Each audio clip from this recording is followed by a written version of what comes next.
Good morning students. આજે આપણે ધોરણ 5માં યુનિટ 3માં માય પેજ 2માં આપણે છેલ્લો ટૉપિક બાકી છે આ યુનિટનો. ત્યારબાદ આપણે યુનિટ 4 વિશે શીખીશું. એ પહેલાં આજે માય પેજ 2 જેમાં એક્ટિવિટી 1, એક્ટિવિટી 2A અને એક્ટિવિટી 2B વિશે આજે શીખવાના છે, જે ખૂબ જ સુંદર મજાની છે. એટલે એને આપણે આજે જોઈએ અને આજે એને સમજવાનો આપણે પ્રયત્ન કરીએ. ચાલો, સૌપ્રથમ સાંભળો, સંભળાવો અને ભજવો. તો જે છે આને તમે કેરેક્ટરમાં પણ જે છે એ ભજવી શકો છો. પ્રિન્સિપલ સેઝ, આચાર્યએ કહ્યું, why are you late Medha? Medha, શા માટે તું મોડી પડી? Medha says, because of the road sign, કારણ કે રસ્તાની નિશાનીના કારણે. પ્રિન્સિપાલ સેઝ, આચાર્યએ કહ્યું, વિચ રોડ સાઇન? કઈ રસ્તાની નિશાનીના કારણે? Medha says, it says school ahead, go slow. તેણે જણાવ્યું કે આગળ શાળા છે, ધીમે જાઓ. તો અહીં ખૂબ સુંદર મજાની જે છે કે એક્ટિવિટીને આપણે સમજી. ત્યારબાદ આપણે આજે 2A વાર્તા સાંભળો અને વાંચો વિશે આપણે શીખવાના છે. ખૂબ જ સુંદર મજાની આ એક વાર્તા છે, સ્ટોરી છે. તમે સાંભળશો અને સમજશો તો ખૂબ જ મજા આવશે. ચાલો. Once a man was crossing the desert. એક દિવસ એક માણસ રણ પસાર કરી રહ્યો હતો. હી હેડ અ કેમલ વિથ હિમ. તેની સાથે એક તેનો ઊંટ હતો. સૂન ઇટ વોઝ ડાર્ક.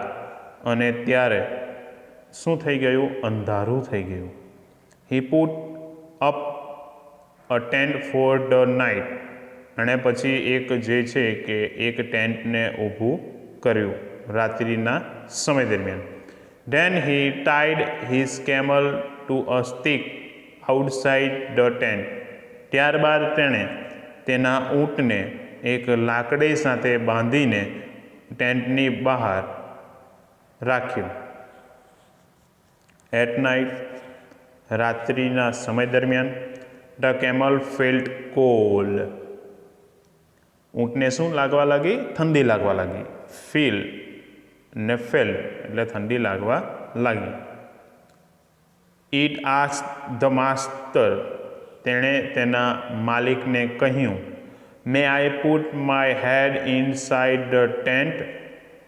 શું હું મારું માથું ટેન્ટની અંદર રાખી શકું? The master said. તેના માલિકે કહ્યું, યસ યુ મે. હા, તું તે રાખી શકે છે. After a while. થોડા સમય બાદ, ધ કેમલ આસ્ક્ડ. ઊંટે કહ્યું, આઈ ફીલ કોલ્ડ. મને હમણાં ખૂબ જ ઠંડી લાગી રહી છે. મે આઈ પુટ માય નેક ઇનસાઇડ ધ ટેન્ટ? મને ખૂબ જ ઠંડી લાગી રહી છે, તેથી હું મારી ગરદન અંદર રાખી શકું ટેન્ટની અંદર? The master says, okay you may.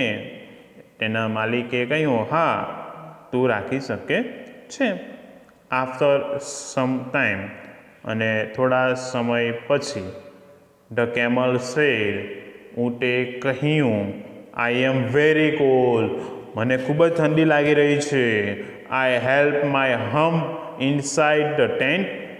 શું હું મારી ખૂંદ ટેન્ટની અંદર રાખી શકું છું? The master allowed it. તેના માલિકે તેને પરવાનગી આપી. સડનલી. અચાનક. The man felt cold. હવે માણસને ઠંડી લાગવા લાગી. હી વોકઅપ. વેકઅપ એટલે જાગવું, વોકઅપ એટલે જાગ્યો. હી વોકઅપ. તે જાગી ગયો. There was no tent on him. તેણે જોયું તો તેના પર ટેન્ટ હતું નહીં. The camel took the tent. તો એ ટેન્ટ કોણે લઈ લીધું હતું? તો પેલા ઊંટે લઈ લીધું હતું. The man had to sleep outside the tent. અને પછી પેલો માણસ જે છે કે ટેન્ટની બહાર સૂઈ ગયો. તો આપણે અહીં ખૂબ જ સુંદર મજાની જે વાર્તા એટલે કે સ્ટોરી સાંભળી, જેમાં તમને સૌ કોઈને ખૂબ જ મજા પડી હશે. ચલો તો હવે આપણે નીચેના વિધાનો ટ્રુ છે કે ફોલ્સ તેના વિશે આપણે આજે શીખીશું. તો આપણે જોઈએ. સૌ પ્રથમ ચલો, the man was crossing a river. તો અહીંયા આપણે જોઈ શકીએ છીએ કે માણસ નદી પસાર કરી રહ્યો છે. તો આપણે જોઈએ છે તો અહીંયા શું આવશે જવાબ? તો આપણે જોઈએ છીએ કે એ શું પસાર કરી રહ્યો હતો? તો એ તો રણ પસાર કરી રહ્યો, એટલે અહીંયા શું આવશે? ફોલ્સ આવશે. The man was going with camel. માણસ ઊંટ સાથે જઈ રહ્યો હતો. તો આ શું આવશે વાક્ય? સાચું, એટલે કે ટ્રુ આવશે. The man tied the camel outside the tent. પછી માણસ જે છે ઊંટને ક્યાં બાંધે છે? તો એ ટેન્ટની બહાર. તો આ વાક્ય કેવું છે? તો એ સાચું છે. ચાલો એના પછીનું ચોથું વાક્ય, the camel was sleeping with the master. તો શું જે માલિક સાથે ઊંટ સૂતો હતો? નહીં. તો એના માટે શું આવશે? આ ખોટું. એટ ધી એન્ડ, અને છેલ્લે the man was outside the tent. તો છેલ્લે કોણ હતું ટેન્ટની બહાર? તો ટેન્ટની બહાર પેલો માલિક જે હતો. એટલા માટે આ વાક્ય કેવું છે? સાચું છે. તો અહીં આપણે ખૂબ જ સુંદર મજાના જે છે કે ટ્રુ ઓર ફોલ્સ લખ્યા અને શીખ્યા. તો આ તમારે જે છે કે આ ટ્રુ ઓર ફોલ્સ તમારે તમારી ટેક્સ્ટ બુકમાં આ લખવાના રહેશે. હવે પછી આપણે યુનિટ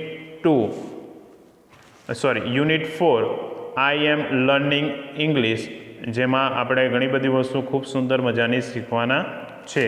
તો એ આપણે હવે પછીના લેક્ચરમાં આપણે શીખીશું. જય હિન્દ.